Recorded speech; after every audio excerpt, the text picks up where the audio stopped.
దళిత బంధు గురించి మీరు మాట్లాడుతున్నారా? మీరు మాట్లాడతారా దళిత బంధు గురించి?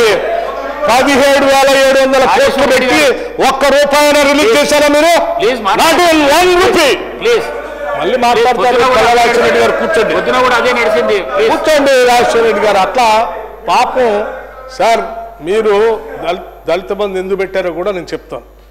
ఈ రాష్ట్రంలో అధ్యక్ష, నేను మొదట చెప్పాను, ప్రజల్ని ఆశల పల్లకిలో ఎట్లా తీసుకొని పోతారు వీళ్ళు. ముందుగా ఈ రాష్ట్రానికి ఒక దళితుడిని ముఖ్యమంత్రి చేస్తామని చెప్పారు అధ్యక్ష. వాళ్ళందరినీ ఆకర్షించి ఓట్లు తీసుకున్నారు.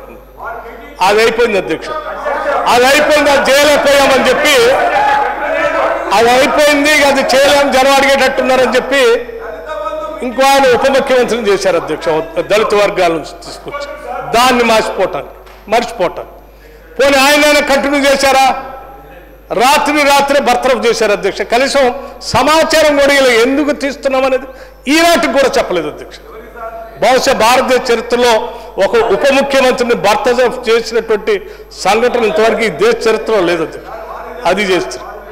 అరే అదంతా జనమంతా అడుగుతున్నారు, ప్రశ్నిస్తున్నారు, ఇది బాగోదేమో అది అందరూ ఎండబడితే దళిత బంధుని తీసుకొని వస్తారు. అది కూడా అక్కడ ఎలక్షన్ వస్తూ ఉన్నాయి. సరే, ఆ ఎలక్షన్ కోసం తీసుకొని వచ్చినట్టు చేసి పోనీ నిజంగానే చేస్తారేమో, బడ్జెట్లో పెట్టారు 17,700 కోట్లు అని నేను కూడా అనుకున్నాను, చదివాను. పోనీ ₹1 రిలీజ్ చేశారు అధ్యక్ష దాంట్లోంచి?